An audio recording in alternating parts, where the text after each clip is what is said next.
വിശ്വാസനായകന പൂർത്തി വരുത്തുന്നിൻ യേശുവിങ്കൽ വചനപാത വചനപാത വചനപാത.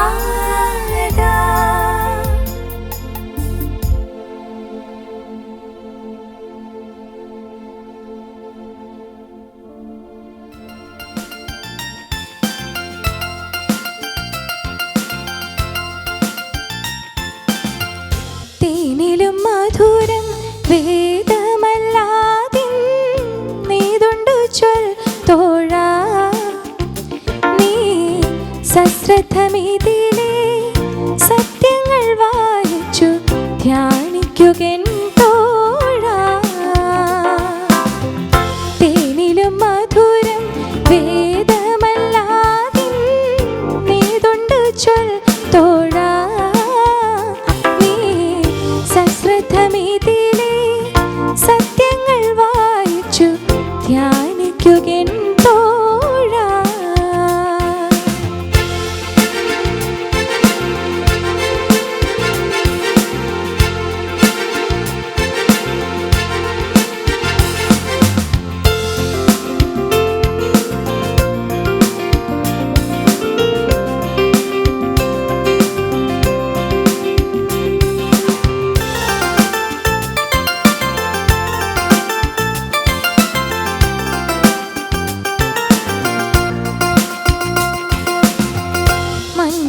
ലോക മഹിമകൾ മുഴുവൻ മാഞ്ഞിടുമെൻ തോഴാ, ദിവ്യ രഞ്ജിത വചനം ഭഞ്ജിതമാക ഫലം പൊഴിക്കും തോഴാ. മഞ്ഞുപോലോക മഹിമകൾ മുഴുവൻ മാഞ്ഞിടുമെൻ തോഴാ, വചനം ഭഞ്ജിതമാക ഫലം പൊഴിക്കും തോഴാ.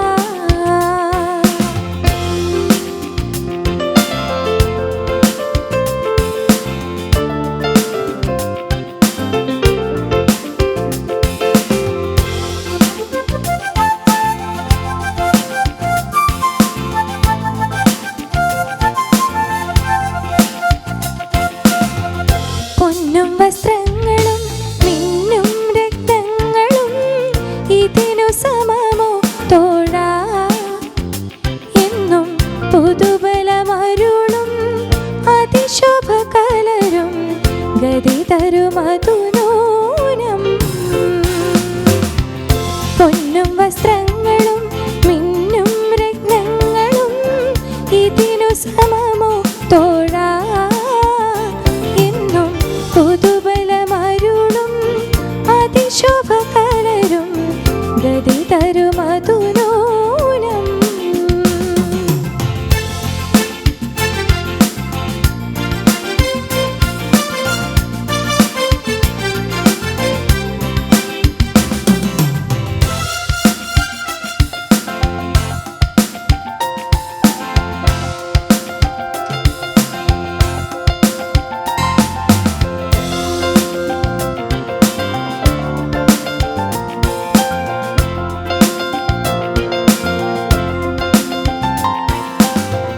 പാർത്തലമിതിലെ ഭാഗ്യങ്ങളഖിലം പരിണമിച്ചൊഴിഞ്ഞിടിലും നിത്യ പരമേശവചനം പാപിക്കു ശരണം പരിചയിച്ചാൽ മൂലം.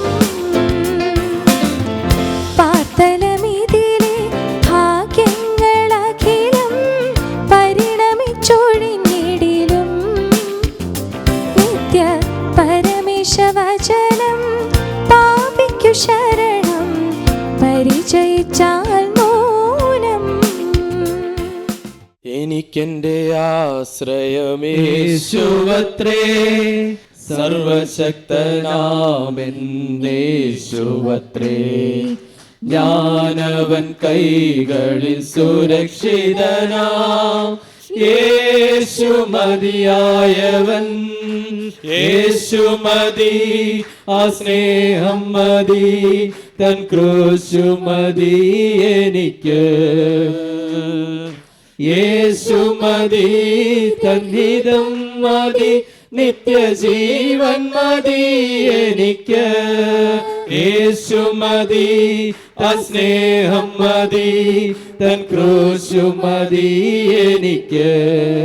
യേശു മതി, തൻ ഹിതം മതി, നിത്യജീവൻ മതി എനിക്ക്. ദൈവത്തിന് സ്തോത്രം. യേശു മതി, ആ സ്നേഹം അനുഭവിച്ചുകൊണ്ടിരുന്നാൽ മതി, ആ സാന്നിധ്യം നമുക്ക് മതി. വേറെ എന്താണ് നമുക്ക് വേണ്ടത്? യേശു ക്രിസ്തു മാത്രം മതിയെന്ന്. ഈ ഭൂമിയിൽ ഒന്നുമില്ലെങ്കിലും, ഈ ഭൂമിയിൽ നിരാശയാണെങ്കിലും, ഈ ഭൂമിയിൽ പ്രശ്നങ്ങളാണെങ്കിലും, എൻ്റെ യേശു എൻ്റെ കൂടെ ഉണ്ടാകും. ആശ്രയിക്കാൻ കൊള്ളാകുന്നവനായി യേശു മാത്രമെന്ന്, യേശുവിൻ്റെ സാന്നിധ്യം മാത്രമെന്ന്, യേശു മാത്രം മതിയെന്ന് നാം അതാണ് പാടിയത്, അതാണ് നാം പ്രാർത്ഥിച്ചത്, അതാണ് നാം കേട്ടത്. യേശു മാത്രം മതിയെന്ന്. ദൈവത്തിന് സ്തോത്രം. ഞാൻ ചിന്തിക്കുകയായിരുന്നു, പോരാട്ടമുള്ള ജീവിതം തന്നെയാണ് നമുക്കുള്ളത്. ക്രിസ്തീയ ജീവിതം അനുദിനം പോരാട്ടമുള്ള ജീവിതമാണ്. എന്നാൽ ഞാൻ പെട്ടെന്ന് എനിക്ക് ഒരു വാക്യം എൻ്റെ ഹൃദയത്തിലേക്ക് വന്നതാണ്. ഉൽപ്പത്തി പുസ്തകം 3-ാം അധ്യായം 8-ാം വാക്യം. അവിടെ ഇങ്ങനെയാണ് പറയുന്നത്: വെയിലാറിയപ്പോൾ യഹോവയായ ദൈവം തോട്ടത്തിൽ നടക്കുന്ന ഒച്ച അവർ കേട്ടു എന്ന്. ഞാനിവിടെ ഇരുന്ന് ചിന്തിച്ചത് അതാണ്. പ്രിയ ദൈവമക്കളെ, ദൈവത്തിൻ്റെ സാന്നിധ്യം, ദൈവം ഇതിൽ നടക്കുന്നു. ആരുടെ ഇടയിലൂടെയാണ്? നമ്മളുടെ ഓരോരുത്തരുടെ ഇടയിലൂടെ, നമ്മുടെ ഇടയിലൂടെ ദൈവം നടക്കുന്ന ഒച്ച. എത്ര പേരത് അനുഭവിക്കുന്നുണ്ട്? എത്ര പേര് ആ സാന്നിധ്യം അനുഭവിക്കുന്നുണ്ട്? നമ്മുടെ ഇടയിൽ അക്ഷരീകമായി ദൈവത്തിൻ്റെ സാന്നിധ്യം നിറഞ്ഞു നിൽക്കുന്നു. ദൈവത്തിൻ്റെ സാന്നിധ്യം ഈ തോട്ടത്തിൽ നമ്മളുടെ ഇടയിൽ ഇന്ന് വെളിപ്പെട്ടു വരുന്നു. ദൈവത്തിന് മനുഷ്യരോട് ഇരിക്കുവാനാണ് ആഗ്രഹം. നമ്മുടെ കൂടെ ഇരിക്കുവാനാണ് ദൈവത്തിന് ആഗ്രഹം. നമ്മുടെ ഇടയിൽ വസിക്കുവാനാണ് അവൻ ആഗ്രഹം.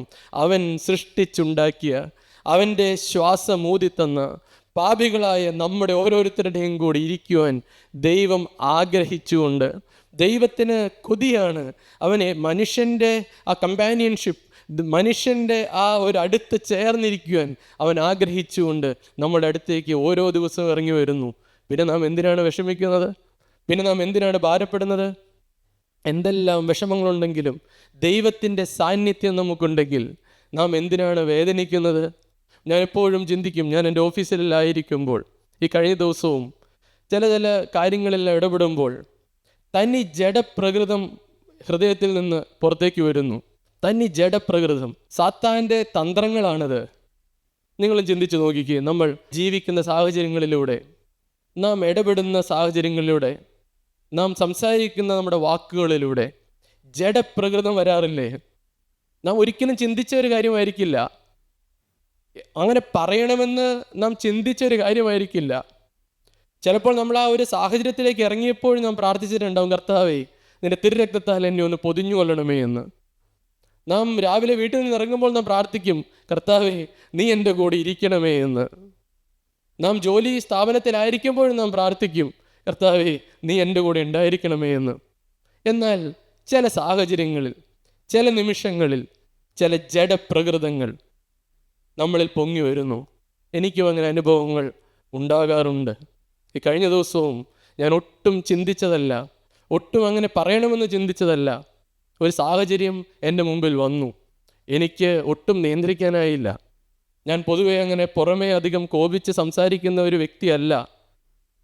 എന്നാൽ എന്നിലുള്ള പൈശാചിക ശക്തി പോലെ, ഒരു പൈശാചികൻ എന്നെ പിടിച്ചതുപോലെ ഞാൻ ഒന്ന് അലറി അങ്ങ് സംസാരിച്ചു. എൻ്റെ കൈയൊക്കെ അങ്ങനെ വരയ്ക്കാൻ തുടങ്ങി. എനിക്കറിയില്ല. ഞാൻ അത് കഴിഞ്ഞപ്പോൾ ഞാൻ ചിന്തിച്ചു, കർത്താവേ ഞാനത് എന്തിനാണ് അങ്ങനെ പറയാൻ പോയത്? ഞാൻ പെട്ടെന്ന് അതിൽ നിന്ന് ആ മീറ്റിങ്ങിൽ നിന്ന് ഇറങ്ങി. എനിക്ക് എൻ്റെ ഉള്ളിൽ വളരെ വലിയ വേദനകൾ. ഞാൻ എന്തിനാണ് അങ്ങനെ പറയാൻ പോയത് എന്ന്. എന്നാൽ നിരാശപ്പെട്ടിരിക്കുവാനല്ല, തലകുമ്പിട്ടിരിക്കുവാൻ നമ്മെ ദൈവം ഒരിക്കലും അനുവദിക്കില്ല. നാം വ്യക്തമായി നമ്മുടെ ജീവിതം യേശുക്രിസ്തുവിന് കൊടുത്തതാണെങ്കിൽ അറിഞ്ഞുകൊണ്ട് ജീവിതത്തിൽ ഒരു തെറ്റ് വരികയില്ല എന്ന് നമുക്ക് വ്യക്തമായി വ്യക്തമായ ഒരു സമർപ്പണമുണ്ടെങ്കിൽ ഒരു നിമിഷം പോലും നാം ആ പാപത്തിലിരിക്കുവാൻ ദൈവം അനുവദിക്കില്ല. ആ നിമിഷം തന്നെ ദൈവത്തിൻ്റെ പരിശുദ്ധാത്മാവ് നമ്മുടെ ഹൃദയത്തിൽ ഒരു ചെറിയ കുത്തു തരും. മകനെ, നീ ചെയ്തത് തെറ്റിപ്പോയി, മകനെ, നീ പറഞ്ഞത് തെറ്റിപ്പോയി. ഞാൻ എപ്പോഴും എൻ്റെ ഫോണിൽ എല്ലാം ഞാൻ ഇടുന്നൊരു വാക്യമുണ്ട്. എനിക്കെപ്പോഴും ഈ പ്രശ്നങ്ങളെല്ലാം വരുമ്പോൾ ഞാൻ എപ്പോഴും ഇങ്ങനെ ധ്യാനിക്കുന്നൊരു വാക്യമാണ്. ന്യായാധിപന്മാരുടെ പുസ്തകത്തിൽ അതിൻ്റെ 3-ാം അധ്യായം 1-ാം വാക്യമാണ്. നാം പലപ്പോഴും കേട്ടിട്ടുള്ളൊരു വാക്യമാണ്. ഞാൻ എപ്പോഴും എൻ്റെ ഓഫീസിലായിരിക്കുമ്പോഴും പല പല പ്രശ്നങ്ങൾ വരുമ്പോഴും ഒരു ദൈവവൈതൽ ഞങ്ങൾക്ക് പറഞ്ഞു തന്നിട്ടുള്ളൊരു വാക്യമാണ്. എപ്പോഴും അത് ഭയങ്കര ഒരു ധൈര്യമാണ്. എന്താണെന്നറിയോ? ചെറിയൊരു കാര്യത്തിൽ ഇടപെടുമ്പോഴും ചെറിയ ചെറിയ പ്രശ്നങ്ങൾ നമ്മുടെ ജീവിതത്തിൽ വരുമ്പോഴും ഈ വാക്യം എനിക്ക് ബലം തരാറുണ്ട്. എന്താണെന്നറിയോ? ഒരു ആശ്വാസം തരാറുണ്ട്. ഇതിങ്ങനെയാണ് ആ വാക്യം: കനാനിലെ യുദ്ധങ്ങളൊന്നും അറിഞ്ഞിട്ടില്ലാത്ത ഇസ്രായേലിനെ ഒക്കെയും പരീക്ഷിക്കേണ്ടതിനും യുദ്ധം അറിഞ്ഞിട്ടില്ലാത്ത ഇസ്രായേൽ മക്കളുടെ തലമുറകളെ യുദ്ധം അഭ്യസിപ്പിക്കേണ്ടതിനുമായി യഹോവ വെച്ചിരിക്കുന്ന ജാതികളാവിത് എന്ന്. എൻ്റെ ദൈവം എന്നെ സ്നേഹിക്കുന്നു. ഭൂമിയിൽ പ്രശ്നങ്ങൾ വരുമ്പോൾ, ഭൂമിയിൽ നാം നേരിടാൻ പറ്റാത്ത പ്രതികൂലങ്ങൾ വരുമ്പോൾ, നാം അഭിമുഖീകരിക്കേണ്ട സാഹചര്യങ്ങൾ വരുമ്പോൾ നമുക്ക് ഒരു ധൈര്യമുണ്ട്. എന്താണെന്നറിയോ? എൻ്റെ ദൈവം അറിയാതെ, എൻ്റെ യേശുക്രിസ്തു അറിയാതെ, ഞാൻ അപ്പാ എന്ന് വിളിക്കുന്ന എൻ്റെ പ്രിയങ്കരനായ യേശു അറിയാതെ എൻ്റെ ജീവിതത്തിൽ ഒന്നും വരികയില്ല. അവൻ എന്നെ യുദ്ധം അഭ്യസിപ്പിച്ചുകൊണ്ടിരിക്കുകയാണ്. എനിക്ക് യുദ്ധം ചെയ്യാൻ അറിയില്ല. സ്വന്തമായിട്ട് നാം എന്തെങ്കിലും ചെയ്താൽ നാം വീണു പോകും, നാം തളർന്നു പോകും. എന്നാൽ എനിക്കായി ചെറിയ ചെറിയ യുദ്ധങ്ങൾ തരുന്നു, എന്നെ രക്ഷിക്കുവാൻ വേണ്ടി, എന്നെ ശുദ്ധീകരിക്കുവാൻ വേണ്ടി, എന്നെ നിത്യതയിൽ എത്തിക്കുവാൻ വേണ്ടി ദൈവം അഭ്യസിപ്പിക്കുന്നു എന്ന്. പ്രിയമുള്ളവരെ, ദൈവം എന്നെ അനുദിനം കരം പിടിച്ച് നടത്തുന്നു. വീണവനായി കിടക്കുവാനല്ല, വീണ് നിലം പരിശായി കിടക്കുവാനല്ല. കുറവുകൾ വരുമ്പോഴും തെറ്റുകൾ വരുമ്പോഴും എനിക്കൊരു പ്രത്യാശയുണ്ട്. എന്താണെന്നറിയോ? എൻ്റെ ദൈവം എന്നെ സ്നേഹിക്കുന്നു എന്ന്, എൻ്റെ യേശുക്രിസ്തുവിന് എന്നെ കാര്യമാണെന്ന്, അവൻ എൻ്റെ കൂടെ ഉണ്ട് എന്ന്. അവൻ എന്നെ വിട്ട് ഓടിപ്പോവുകയല്ല ചെയ്യുന്നത്. അവൻ എന്നോട് എൻ്റെ ഹൃദയവാതിലിൽ മുട്ടിക്കൊണ്ട് പറയും: മകനെ, നീ എൻ്റെ മകനാണ്, മകളെ, നീ എൻ്റെ മകളാണ്, നീ തളരണ്ട, നീ വീണുപോയില്ലേ, സാരമില്ല, ദാ ഞാൻ നിനക്ക് വേണ്ടി ഇവിടെ ഉണ്ടല്ലോ, ഞാൻ നിനക്ക് വേണ്ടി മധ്യസ്ഥനായി എൻ്റെ തിരുരക്തവുമായി ഞാനിവിടെ ഉണ്ടല്ലോ. ഇതാണ് പ്രിയമുള്ളവരെ ഒരു വിശ്വാസിയുടെ പ്രത്യാശ എന്ന് പറയുന്നത്. ഒരു വിശ്വാസിക്ക് ഈ പ്രത്യാശ ഉണ്ടാകും. യേശുക്രിസ്തു എൻ്റെ കൂടെയുണ്ട് എന്ന്, യേശുക്രിസ്തുവിനെ തള്ളിക്കളയുകയില്ല എന്ന് ഉറച്ച വിശ്വാസമുള്ള ഒരു വിശ്വാസിക്ക് ഈ പ്രത്യാശ എപ്പോഴും ഉണ്ടാവും. അവർ വീണുപോകുകയില്ല എന്നല്ല, അവർ പെട്ടെന്ന് പതറിപ്പോവുകയില്ല എന്നല്ല, എന്നാൽ അപ്പോഴും പിടിക്കുവാനൊരു വലങ്കരം ഉണ്ടാകും, അപ്പോഴും ചാടി പിടിക്കുവാനൊരു കരം നമ്മുടെ കൂടെ ഉണ്ടാകും. അതാണ് എൻ്റെ വിശ്വാസം, അതാണ് എൻ്റെ പ്രത്യാശ. അതാണ് നാം പാടിയത്: യേശു മതി എനിക്ക്, യേശു മാത്രം മതി, ആ സ്നേഹം മാത്രം മതി. എന്നാൽ എപ്പോഴാണ് ആ വിശ്വാസം, എപ്പോഴാണ് പ്രത്യാശ നഷ്ടപ്പെട്ടു പോകുന്നത്? നമ്മുടെ ജീവിതത്തിൽ അറിഞ്ഞുകൊണ്ട് നാം ഒരു പാപത്തിലേക്ക് പോയാൽ, നമ്മുടെ ജീവിതത്തിൽ സാത്താന് നാം ഇടം കൊടുത്താൽ നാം അവിടെ വീണു. പ്രിയമുള്ളവരെ, നാം അറിഞ്ഞുകൊണ്ട് നമ്മുടെ ജീവിതത്തിൽ ഒരു തെറ്റ് വരാതെ നിൽക്കണം. അതിനായി നാം എപ്പോഴും ജാഗ്രതയോടെ നിൽക്കണം. പിശാചിൻ്റെ തന്ത്രങ്ങളോട് എതിർത്ത് നിൽക്കേണ്ടവരാണ് നാം. അവൻ തന്ത്രശാലി തന്നെയാണ്. അവൻ പണ്ട് ആ ഏദൻ തോട്ടത്തിൽ ആദാമിനെ ഹവ്വായെയും വഞ്ചിച്ചു, തന്ത്രം കൊണ്ടാണ് വഞ്ചിച്ചത്. ഇന്നും നമ്മുടെ മുമ്പിൽ തന്ത്രശാലിയായി ചില പ്രശ്നങ്ങളുമായി നമ്മുടെ മുമ്പിൽ വരും. എന്തിനാണ്? നമ്മെ വഞ്ചിക്കുവാൻ വേണ്ടി, നമ്മെ തകർക്കുവാൻ വേണ്ടി. എന്നാൽ അവിടെ നാം യേശുക്രിസ്തുവിൻ്റെ തിരുരക്തത്തിൽ ആശ്രയിച്ച് നിൽക്കണം. പാപത്തോടൊരു സ്ട്രോങ്സ്റ്റ് നോ പറഞ്ഞുകൊണ്ട് നിൽക്കണം. അതെൻ്റെ സമർപ്പണമാണ്, എന്നെ ദൈവം അങ്ങനെ നടത്തുന്നതാണ്, അതെൻ്റെ അനുഭവമാണ്. അത് ഞാൻ വാസ്തവമായി എൻ്റെ യേശുക്രിസ്തുവിൻ്റെ കൃപയിൽ ചാരിക്കൊണ്ട് ഞാൻ പറയും, അത് ഞാൻ അനുഭവിക്കുന്ന ഒരു സത്യമാണ്. പ്രിയമുള്ളവരെ, നിങ്ങളും അനേകർ അനുഭവിക്കുന്നുണ്ട്, ഞാനും അങ്ങനെ വിശ്വസിക്കുന്നു. എന്നാൽ ആരെങ്കിലും ഇന്ന് പുതിയതായി വന്നിട്ടുണ്ടോ? ഞാൻ ഒരു കാര്യം ഉറപ്പായി പറയട്ടെ: നിങ്ങൾ യേശുവിനെ അപ്പ എന്ന് വിളിച്ചാൽ, പാപത്തോട് ഒരു യാത്ര പറഞ്ഞാൽ, എൻ്റെ ജീവിതത്തിൽ പാപത്തിന് ഇനി ഇടമില്ല എന്ന് പറഞ്ഞാൽ, നമ്മോട് ഏറ്റവും ചേർന്ന് നമ്മളെ കരം പിടിച്ച് നടത്തുന്ന യേശുവിൻ്റെ സാന്നിധ്യം നാം അറിഞ്ഞു തുടങ്ങും. ഞാൻ അല്പസമയത്തെ ചിന്തയ്ക്കായി ഉൽപ്പത്തി പുസ്തകം 28-ാം അധ്യായം അതിൻ്റെ 13-ാം വാക്യം. ഈ സംഭവം വേറെ ഒന്നുമല്ല. യാക്കോബ്, നമുക്കറിയാമല്ലോ, യാക്കോബ് ഏശാവിനെ ഭയന്ന് ഓടുകയാണ്. ഏശാവിനെ ഭയന്ന് ഓടി അവൻ ഒരു സ്ഥലത്ത് ചെന്ന് ഒരു കല്ല് തലയിണയായി വെച്ച് അവൻ കിടന്നുറങ്ങി. അപ്പോൾ അവനൊരു സ്വപ്നം കാണുകയാണ്. ദൂതന്മാർ ഒരു ഗോവണി കാണുകയാണ്, സ്വർഗത്തോളം എത്തുന്ന ഒരു ഗോവണി. അതിൽ ദൈവത്തിൻ്റെ ദൂതന്മാർ കയറുകയും ഇറങ്ങുകയും ചെയ്യുന്നു. അതിന്മീതെ യഹോവ നിന്ന് അരുളി ചെയ്തു. ഇങ്ങനെയാണ് യഹോവ അരുളി ചെയ്തു. നമുക്കൊന്ന് വായിച്ച് കേൾക്കാം. ഞാൻ നിന്റെ പിതാവായ അബ്രഹാമിൻ്റെ ദൈവവും ഇസഹാക്കിൻ്റെ ദൈവവുമായ യഹോവയാകുന്നു. നീ കിടക്കുന്ന ഭൂമിയെ നിനക്കും നിന്റെ സന്തതിക്കും തരും. നിന്റെ സന്തതി ഭൂമിയിലെ പൊടി പോലെയാകും. യാക്കോബ് അവിടെ യഹോവയുടെ അരുളപ്പാട് കേൾക്കുകയാണ്, ഒരു വാഗ്ദത്ത വചനം കേൾക്കുകയാണ്. ഞാൻ നിന്റെ പിതാവായ അബ്രഹാമിൻ്റെ ദൈവവും ഇസഹാക്കിൻ്റെ ദൈവവുമായ യഹോവയാകുന്നു. നീ കിടക്കുന്ന ഭൂമിയെ ഞാൻ നിനക്കും നിന്റെ സന്തതിക്കും തരുമെന്ന്. വീണ്ടും അതിൻ്റെ 16-ാം വാക്യം നമുക്കൊന്ന് വായിച്ച് കേൾക്കാം. അപ്പോൾ യാക്കോബ് ഉറക്കമുണർന്നു, യഹോവ ഈ സ്ഥലത്തുണ്ട്, സത്യം, ഞാനോ അത് അറിഞ്ഞില്ല എന്ന് പറഞ്ഞു. യാക്കോബ് ഉറക്കമുണർന്നു.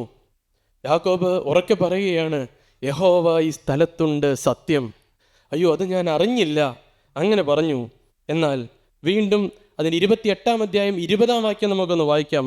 യാക്കോബ് ഒരു നേർച്ച നേർന്നു, ദൈവം എന്നോടുകൂടി ഇരിക്കുകയും ഞാൻ പോകുന്ന ഈ യാത്രയിൽ എന്നെ കാക്കുകയും ഭക്ഷിപ്പാൻ ആഹാരവും ധരിപ്പാൻ വസ്ത്രവും എനിക്ക് തരികയും എന്നെ എൻ്റെ അപ്പൻ്റെ വീട്ടിലേക്ക് സൗഖ്യത്തോടെ മടക്കി വരുത്തുകയും ചെയ്യുമെങ്കിൽ യഹോവ എനിക്ക് ദൈവമായിരിക്കും.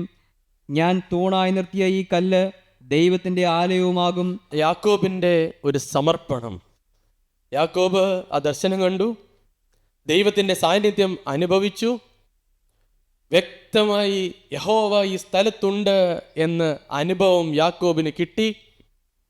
യാക്കോബ് ഒരു സമർപ്പണമെടുത്തു, യാക്കോബ് ഒരു നേർച്ച നേർന്നു, യാക്കോബ് വ്യക്തമായ ഒരു സമർപ്പണം അവിടെ എടുത്തു. എന്താണ് യാക്കോബ് എടുത്ത സമർപ്പണം? എന്താണ്? ദൈവം എന്നോടുകൂടി ഇരിക്കുകയും ഞാൻ പോകുന്ന യാത്രയിൽ എന്നെ കാക്കുകയും ഭക്ഷിപ്പാൻ ആഹാരവും ധരിപ്പാൻ വസ്ത്രവും എനിക്ക് തരികയും എന്നെ എൻ്റെ അപ്പൻ്റെ വീട്ടിലേക്ക് സൗഖ്യത്തോടെ മടക്കി വരുത്തുകയും ചെയ്യുമെങ്കിൽ യഹോവ എനിക്ക് ദൈവമായിരിക്കും, എനിക്ക് എൻ്റെ ദൈവമായ എൻ്റെ യഹോവ ഉണ്ടായിരിക്കും. യാക്കോബിൻ്റെ സമർപ്പണമാണ് അവിടെ കാണുന്നത്. യാക്കോബ് വ്യക്തമായ ഒരു സമർപ്പണത്തിലേക്ക് നീങ്ങുകയാണ്. ഈ വേദഭാഗം വായിച്ചപ്പോൾ ഞാനും ചിന്തിച്ചു, നാമും ചിന്തിക്കണം. വ്യക്തമായ ഒരു സമർപ്പണം എടുത്തവരാണ് നാം ഓരോരുത്തരും. വ്യക്തമായ അനുഭവങ്ങൾ നമുക്ക് കിട്ടിയവരാണ്. വ്യക്തമായി ദൈവത്തിൻ്റെ സാന്നിധ്യം നാം അനുഭവിച്ചവരാണ്. ഞാനും എടുത്തിട്ടുണ്ട് അങ്ങനെ ഒരു സമർപ്പണം. എൻ്റെ 10-ാം ക്ലാസ്സിൽ ഞാൻ പഠിക്കുമ്പോൾ, ഞാൻ എൻ്റെ പരീക്ഷയിലെല്ലാം തോറ്റുപോകുമെന്ന് ചിന്തിച്ചിരിക്കുമ്പോൾ, എൻ്റെ ഒരു കാര്യസാധ്യത്തിനായി, വേറൊന്നുമായിരുന്നില്ല എൻ്റെ ലക്ഷ്യം, എങ്ങനെയെങ്കിലും പരീക്ഷ പാസ്സാകണം. ഞാൻ അന്നൊരു സമർപ്പണം എടുത്തു. ഇന്നു മുതൽ ഞാൻ നിനക്കായി ജീവിക്കുമെന്ന്. ഇന്നു മുതൽ എൻ്റെ ആയുസ് മുഴുവൻ ഞാൻ എൻ്റെ യേശുവിനായി ജീവിക്കുമെന്ന്. ഞാൻ ഓർക്കുന്നു, ആ റിസൾട്ട് വന്നപ്പോൾ അത്ഭുതകരമായാണ് ഒരു വിജയം കർത്താവ് എനിക്ക് തന്നത്. ഞാൻ ഇന്നും ഓർക്കുന്നുണ്ട്. ഞാൻ എൻ്റെ പപ്പയെയും മമ്മിയെയും എൻ്റെ സഹോദരിയെയും വിളിച്ചുകൊണ്ട് ഞങ്ങളുടെ പ്രാർത്ഥനാ മുറിയിൽ പോയി, ഞാൻ തന്നെ അവരെ വിളിച്ച് പ്രാർത്ഥനാ മുറിയിൽ കൊണ്ടുപോയി ഇരുത്തി ഞാനൊരു സമർപ്പണം പറഞ്ഞു. എന്നെ ദൈവമാണ് ജയിപ്പിച്ചത്, ദൈവമാണ് എനിക്ക് അനുഭവങ്ങൾ തന്നത്, ദൈവമാണ് എൻ്റെ കൂടെ ഇരുന്ന് നടത്തിയത്. ഇന്നു മുതൽ ഞാൻ നിനക്കായി ജീവിക്കുമെന്ന്. പ്രിയമുള്ളവരെ, നാം പലരും അങ്ങനെ സമർപ്പണം എടുത്തിട്ടുള്ളവരല്ലേ? നമ്മുടെ രോഗം മാറിയപ്പോൾ, നാം പരീക്ഷയ്ക്ക് ജയിച്ചപ്പോൾ, നാം പലപ്പോഴും ഒരിക്കലും ജയിക്കില്ല എന്ന് പറഞ്ഞ സാഹചര്യത്തിൽ നമുക്ക് അത്ഭുതങ്ങൾ നടന്നപ്പോൾ നാമും അങ്ങനെ സമർപ്പണം എടുത്തിട്ടുള്ളവരല്ലേ? ഇന്നു മുതൽ ഞാൻ നിനക്കാണ് എന്ന്, ഇനി ഞാൻ പാപത്തിലേക്കില്ല എന്ന് വ്യക്തമായ സമർപ്പണം എടുത്തവരാണ് നാം ഓരോരുത്തരും. ദൈവത്തിന് സ്തോത്രം. എന്നാൽ ഇവിടെ നാം തുടർന്ന് താഴത്തേക്ക് വായിക്കുന്നുണ്ട്. യാക്കോബ് അവിടെ നിന്ന് നേരെ പോവുകയാണ്. യാക്കോബ് പ്രയാണം ചെയ്ത് കിഴക്കരുടെ ദേശത്തെത്തി. നമുക്കറിയാമല്ലോ ഈ സംഭവങ്ങൾ. ലാബാൻ അവൻ്റെ കുടുംബത്തിൽ യാക്കോബ് ചെല്ലുന്നു. അവിടെ 20 സംവത്സരം യാക്കോബ് അധ്വാനിക്കുന്നു, ഭാര്യമാരെ ലഭിക്കുന്നു, സമ്പത്തുകൾ ഉണ്ടാകുന്നു, എല്ലാം നടക്കുന്നു. അതിൻ്റെ 30-ാം അധ്യായം 43-ാം വാക്യത്തിൽ നാം വായിക്കുന്നത് ഇങ്ങനെയാണ്: അവൻ മഹാസമ്പന്നനായി, അവൻ വളരെ ആടുകളും ദാസന്മാരും ഒട്ടകങ്ങളും കഴുതകളും ഉണ്ടാവുകയും ചെയ്തു. അവന് സമ്പത്തുണ്ടായി, അവൻ ആടുമാടുകളുണ്ടായി, ഭാര്യമാരുണ്ടായി. അവന് ദൈവം ലോകത്തിൽ എല്ലാം കൊടുത്തു. അപ്പോഴൊക്കെ അവൻ ഈ ഒരു സമർപ്പണം അവൻ അവിടെ ഒന്നും ഓർക്കുന്നില്ല. അവൻ വളരെ സന്തോഷത്തോടെ ജീവിക്കുകയാണ്, അവൻ വളരെ സമ്പന്നതയിൽ ജീവിക്കുകയാണ്. പ്രിയമുള്ളവരെ, ഞാനും അങ്ങനെ ജീവിച്ച വ്യക്തിയാണ്. എനിക്ക് ദൈവം അനുഗ്രഹങ്ങൾ തന്നു, ദൈവം എന്നെ ഉയർത്തി, അർഹതയില്ലാത്ത നന്മകൾ കർത്താവ് എനിക്ക് തന്നു.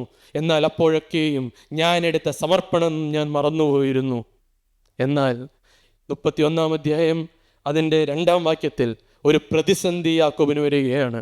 ഒരു പ്രശ്നം യാക്കോബിൻ്റെ ജീവിതത്തിലേക്ക് വരികയാണ്. വീണ്ടും പ്രശ്നങ്ങൾ വരികയാണ്. യാക്കോബ് അവിടെ എന്താണ് സംഭവിച്ചത്? ഉൽപ്പത്തി പുസ്തകം 31 അധ്യായം 2 വാക്യം നമുക്കൊന്ന് വായിച്ചു കേൾക്കാം. യാക്കോബ് ലാബാന്റെ മുഖത്ത് നോക്കിയാറെ അത് തന്റെ നേരെ മുമ്പേ ഇരുന്നത് പോലെ അല്ല എന്ന് കണ്ടു. യാക്കോബിന് മനസ്സിലായി, ലാബാന്റെ മുഖം മാറി, മനുഷ്യരുടെ മുഖം മാറി, പ്രതിസന്ധികൾ ജീവിതത്തിലേക്ക് വരുന്നു. എന്നാൽ പ്രിയമുള്ളവരെ, ഈ അധ്യായം നാം വായിച്ച് താഴത്തേക്ക് വരുമ്പോൾ അവിടെ അതിന് 31 അധ്യായം 13 വാക്യത്തിൽ യാക്കോബിനോട് ദൈവം പറഞ്ഞൊരു കാര്യം യാക്കോബ് ഏറ്റുപറയുന്നുണ്ട്. ദൈവം സമർപ്പണങ്ങളൊന്നും മറന്നു കളയുന്നവനല്ല. നാം പലപ്പോഴും പല സാഹചര്യങ്ങളിലെടുത്ത സമർപ്പണങ്ങൾ നാം പലപ്പോഴും അത് മറന്നുപോയിട്ടുണ്ടാകും. പലപ്പോഴും നാം അതെല്ലാം ഉപേക്ഷിച്ച് ഈ ലോകത്തിൻ്റെ വഴിയെ പോയിട്ടുണ്ടാവും. ദൈവം ചെയ്ത അത്ഭുത കാര്യങ്ങളെ, നമ്മുടെ ജീവിതത്തിൽ ചെയ്ത വൻ കാര്യങ്ങളെ ഒന്നും ഓർക്കാതെ നാം ഈ ലോകത്തിൻ്റെ പുറകെ യാത്ര ചെയ്തിട്ടുണ്ടാവും. എന്നാൽ ഇതെല്ലാം ഒരു ബുക്കിൽ എഴുതി വെക്കുന്നത് പോലെ ഞാനിങ്ങനെ ചിന്തിച്ചു, എൻ്റെ സമർപ്പണങ്ങളെല്ലാം ഒരു ബുക്കിൽ എഴുതി വെക്കുകയാണെങ്കിൽ എത്ര ബുക്കുകൾ വേണ്ടി വരുമെന്ന്.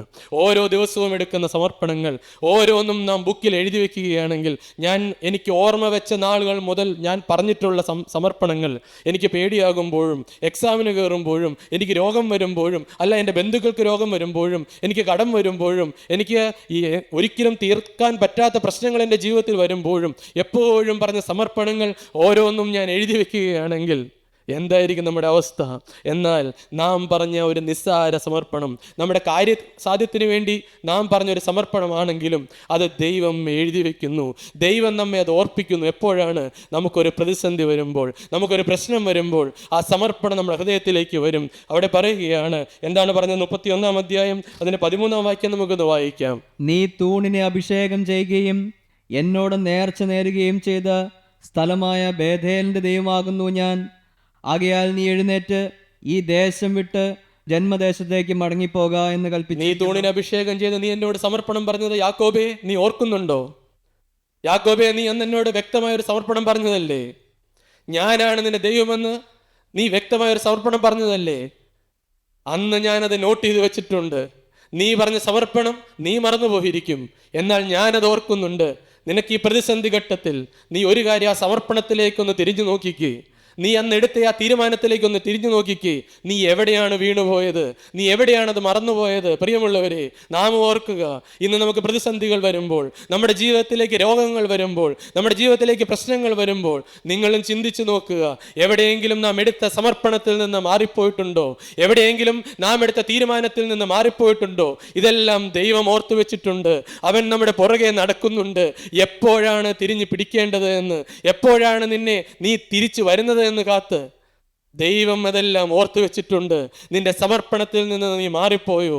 എന്നാൽ ഇവിടെ യാക്കോബിന് ദൈവം ഒരു മുന്നറിയിപ്പ് കൊടുക്കുന്നു. യാക്കോബേ, നീ ആ സമർപ്പണം ഓർക്കൂ, നീ തിരിഞ്ഞു വരൂ. എന്നാൽ യാക്കോബ് വീണ്ടും മുന്നോട്ട് പോവുകയാണ്. യാക്കോബ് അപ്പോഴും അവിടെ തിരിച്ചു പോകുന്നില്ല. യാക്കോബ് വീണ്ടും ജീവിക്കുകയാണ്. എന്നാൽ വീണ്ടും മുന്നോട്ട് പോകുമ്പോൾ വീണ്ടും പ്രശ്നങ്ങൾ വരുമ്പോൾ അതിന് 34 അധ്യായം 30 വാക്യത്തിൽ യാക്കോബിന് വീണ്ടും പ്രശ്നങ്ങൾ വരികയാണ്. വീണ്ടും യാക്കോബിൻ്റെ ജീവിതത്തിലേക്ക് പ്രശ്നങ്ങൾ അലയടിക്കുകയാണ്. യാക്കോബിൻ്റെ മക്കൾ ഒരു ദേശത്തെ മുഴുവൻ സംഹരിച്ചു. ഞാൻ അത് വിശദമായി ഒന്നും പറയുന്നില്ല. യാക്കോബിൻ്റെ മക്കൾ അരുതാത്തത് ചെയ്തു. യാക്കോബ് കരയുകയാണ്. അപ്പോൾ യാക്കോബ് ശിമെയോനോടും ലേവിയോടും, ഈ ദേശനിവാസികൾ കനാന്യരുടെയും പെരീസ്യരുടെയും ഇടയിൽ നിങ്ങൾ എന്നെ നാറ്റിച്ച് വിഷമത്തിലാക്കിയല്ലോ, നിങ്ങൾ എന്നെ നാറ്റിച്ച് കളഞ്ഞുവല്ലോ, ഞാൻ ഇനി എങ്ങനെയാണ് ഇങ്ങനെ ജീവിക്കുന്നത്? വീണ്ടും യാക്കോബിന്റെ ജീവിതത്തിൽ പ്രശ്നം വന്നു. അപ്പോഴും ദൈവം 35 അധ്യായം 1 വാക്യത്തിൽ അവിടെ പറയുകയാണ്, അനന്തരം ദൈവം യാക്കോബിനോട്, നീ പുറപ്പെട്ട് ബേഥേലിൽ ചെന്ന് പാർക്ക. നിന്റെ സഹോദരനായ ഏശാവിൻ്റെ മുമ്പിൽ നിന്ന് നീ ഓടിപ്പോകുമ്പോൾ നിനക്ക് പ്രത്യക്ഷനായ ദൈവത്തിന് അവിടെ ഒരു യാഗപീഠം ഉണ്ടാക്കുക. നീ മടങ്ങിപ്പോവുക യാക്കോബേ, നീ മടങ്ങിപ്പോവുക. നീ അന്ന് തീർത്ത തീരുമാനത്തിലേക്ക് മടങ്ങിപ്പോവുക. പ്രിയമുള്ളവരെ, നമുക്കും ഇന്ന് ചിന്തിക്കണം. നാം ഓരോരുത്തരും ചിന്തിക്കണം. ഞാനും ചിന്തിക്കുന്നു, എവിടെയാണ് നാം വീണുപോയത്? എടുത്ത സമർപ്പണത്തിൽ നിന്ന് നാം എവിടെയാണ് മാറിപ്പോയത്? എപ്പോഴാണ് നാം ലോകത്തിൻ്റെ പുറകെ പോയത്? എപ്പോഴാണ് നാം പാപത്തിന് ഇടം കൊടുത്തത്? എപ്പോഴാണ് സാത്താനെ നമ്മുടെ ഉള്ളിലേക്ക് വിളിച്ച് കയറ്റിയത് നാം എടുത്ത സമർപ്പണത്തിൽ നിന്ന്. മനുഷ്യരെ പേടിച്ച്, മനുഷ്യരെ പ്രീതിപ്പെടുത്തുവാനായി, ഈ മനുഷ്യരെ മാത്രം നോക്കിക്കൊണ്ട് ഈ ലോകത്തിൻ്റെ സുഖങ്ങളിലേക്ക് ആരെങ്കിലും ഇറങ്ങിപ്പോയവരോട് ഇരിക്കുന്നുണ്ടോ? എന്നാൽ ഇന്ന് ദൈവത്തിൻ്റെ പരിശുദ്ധാത്മാവ് ഇവിടെ ഇറങ്ങി വന്ന് ഇന്ന് നമ്മോട് ചോദിക്കുകയാണ്, തിരുത്തുവാനുണ്ടോ? നിന്റെ പഴയകാലം നീ ചിന്തിച്ചു നോക്കൂ. നീ എടുത്ത സമർപ്പണത്തിലേക്ക് നിനക്ക് മടങ്ങിപ്പോകുവാൻ ആഗ്രഹമുണ്ടോ? നീ എടുത്ത തീരുമാനത്തിലേക്ക്. നീ പറഞ്ഞത് ഒരു മനുഷ്യരുടെ മുമ്പിലല്ല, നീ എന്തെങ്കിലും ആചാരത്തിന് വേണ്ടിയല്ല പറഞ്ഞത്. നീ പറഞ്ഞ സമർപ്പണം എന്നോടാണ്. ഞാൻ വാക്കുമാറാത്തവനാണ്. നീ വാക്കുമാറിപ്പോകും. നീ വിശ്വസ്തനല്ല. നീ പലപ്പോഴും വാക്ക് തെറ്റി ഓടുന്നവനാണ്. എന്നാൽ ഞാൻ നിനക്ക് വിശ്വസ്തനാണ്. ഞാൻ നിന്നെ തേടി വന്നതാണ്. ഇന്നും നീ തലകുമ്പിട്ടവനായി, പാപത്തിൽ വീണവനായി. മകനെ, നീ ഇങ്ങനെ പോയാൽ നശിച്ചു പോകും. പാപത്തിൻ്റെ പുറകെ നീ യാത്ര ചെയ്താൽ നിന്റെ അവസാനം നാശമാണ്. ഇന്ന് നീ വ്യക്തമായൊരു തീരുമാനമെടുത്തുകൊള്ളൂ. നിന്റെ സമർപ്പണത്തിലേക്ക് മടങ്ങിപ്പോയിക്കൊള്ളൂ. നീ ഇനി ഇങ്ങനെ അലസനായി ഓടല്ലേ. കൂട്ടായ്മയ്ക്ക് നീ വരുന്നുണ്ട്, ദൈവവചനം നീ കേൾക്കുന്നുണ്ട്, നീ സാക്ഷ്യം പറയുന്നുണ്ട്. എന്നാൽ വ്യക്തമായി നിന്റെ ജീവിതത്തിൽ ആദ്യ സ്നേഹത്തിൻ്റെ ലഹരി നഷ്ടപ്പെട്ടിരിക്കുന്നു. ആദ്യ സ്നേഹത്തിൽ നീ എടുത്ത തീരുമാനങ്ങൾ നഷ്ടപ്പെട്ടിരിക്കുന്നു. നീ കാര്യസാധ്യത്തിനായി ആയിരിക്കും തീരുമാനം എടുത്തത്, രോഗം മാറുവാനായിരിക്കും എടുത്തത്. എന്നാൽ മകനെ, മകളെ, ഇന്ന് നീ തിരിഞ്ഞുകൊള്ളൂ. ഇന്ന് നീ സമർപ്പണത്തിലേക്ക് പോയിക്കൊള്ളൂ. വിലാപങ്ങളുടെ പുസ്തകത്തിൽ ഒരു വാക്കുണ്ടല്ലോ, 5-ാം അധ്യായം 21-ാം വാക്യം ഇങ്ങനെയാണ്: യഹോവേ, ഞങ്ങൾ മടങ്ങി വരേണ്ടതിന് ഞങ്ങളെ നിങ്ങളിലേക്ക് മടക്കി വരുത്തണമേ. ഞങ്ങൾക്ക് പണ്ടത്തെ പോലെ ഒരു നല്ല കാലം വരുത്തണമേ എന്ന് ഇന്ന് എത്ര പേരങ്ങനെ പ്രാർത്ഥിക്കുന്നുണ്ട്. കർത്താവേ, ആ യാക്കോബിനെ പോലെ ഞങ്ങളും സമർപ്പണങ്ങൾ എടുത്തതാണ്. ഞങ്ങൾക്ക് പല പല നന്മകൾ ലഭിച്ചപ്പോൾ ഞങ്ങൾ വീണു പോകേണ്ട സാഹചര്യങ്ങളിൽ, ഞങ്ങൾ തളർന്നു പോകേണ്ട സാഹചര്യങ്ങളിൽ നീ ഞങ്ങളെ രക്ഷിച്ചപ്പോൾ ഞങ്ങളും സമർപ്പണങ്ങൾ എടുത്തതാണ്. ഞങ്ങളും വ്യക്തമായ തീരുമാനങ്ങൾ എടുത്തതാണ് കർത്താവേ. എന്നാൽ ഞങ്ങൾ ലജ്ജയോടെ തലകുമ്പിട്ടവരായി ഞങ്ങൾ നിന്റെ മുമ്പിൽ വരികയാണ്. ഞങ്ങൾ വീണ് പോയിട്ടുണ്ട്. ആ സമർപ്പണങ്ങളിൽ ഞങ്ങൾ ഒന്നും നിന്നിട്ടില്ല. ഞങ്ങൾ പലപ്പോഴും നിന്നെ വേദനിപ്പിച്ചിട്ടുണ്ട്. ഞങ്ങൾ ഇന്ന് കാര്യസാധത്തിനായി മാത്രം സമർപ്പണങ്ങൾ എടുത്തവരാണ്. എന്നാൽ ഇന്ന് കർത്താവേ, ഇന്ന് വെയിലാറിയപ്പോൾ നീ ഞങ്ങളുടെ ഇടയിലേക്ക് നടന്നു വരുന്ന ഒച്ച ഞങ്ങൾ കേട്ടു.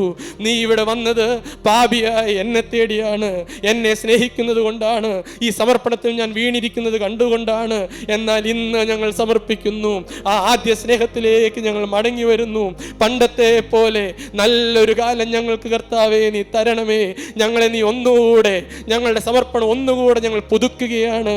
ഇന്ന് മുതൽ കർത്താവേ, കാര്യസാധ്യത്തിനല്ല, രോഗം മാറിയാലും ഇല്ലെങ്കിലും, പരീക്ഷ പാസ്സായാലും ഇല്ലെങ്കിലും, അല്ല കർത്താവേ, ഞങ്ങളുടെ ജീവിതത്തിൽ കടം മാറിയാലും ഇല്ലെങ്കിലും ഞങ്ങൾ ഒന്ന് സമർപ്പിക്കുന്നു. നീയാണ് ഞങ്ങളുടെ ദൈവം, നീയാണ് ഞങ്ങളുടെ കർത്താവ്. ഞങ്ങൾക്ക് യേശു മതി, യേശു മാത്രം മതി, ആ സ്നേഹം മാത്രം മതി. ഈ യേശുവിൻ്റെ സ്നേഹത്തിൽ നിന്ന് ഞങ്ങളെ ഒന്നിനും പിന്തിരിപ്പാൻ സാധ്യമല്ല കർത്താവേ. ഞങ്ങൾ ഞങ്ങളുടെ സമർപ്പണം പുതുക്കുന്നു. ഞങ്ങളോട് മനസ്സലിയണമേ. ഞങ്ങളുടെ പാപങ്ങളെ ഇന്ന് കഴുകിത്തരണമേ. നിന്റെ തിരുരക്തത്താൽ ഞങ്ങളെ നീ ഇന്ന് ശുദ്ധീകരിക്കണമേ. എത്ര പേർക്ക് സമർപ്പണം വരുന്നുണ്ട്. ഇന്ന് നമുക്ക് സമർപ്പണത്തോടെ ചേർന്നിരിക്കാം. ദൈവത്തിൻ്റെ പരിശുദ്ധാത്മാവ് എന്നോട് സംസാരിക്കുന്നു, നിങ്ങളോട് സംസാരിക്കുന്നു. മകനെ, നിന്റെ ജീവിതത്തിൽ നിന്ന് പാപങ്ങളെ മാറ്റുവിനെന്ന്, നിന്റെ ജീവിതത്തിൽ നിന്ന് അശുദ്ധിയെ മാറ്റുവിനെന്ന്, നിന്റെ ജീവിതത്തിൽ നിന്ന് യൂട്യൂബിലുള്ള അഡിക്ഷനെ മാറ്റുവിനെന്ന്, നിന്റെ ജീവിതത്തിൽ നീ ഇന്ന് താലോലിച്ചു കൊണ്ടിരിക്കുന്ന ചില അശുദ്ധ ചിന്തകളുണ്ട്, ചില അശുദ്ധ സ്വഭാവങ്ങളുണ്ട്.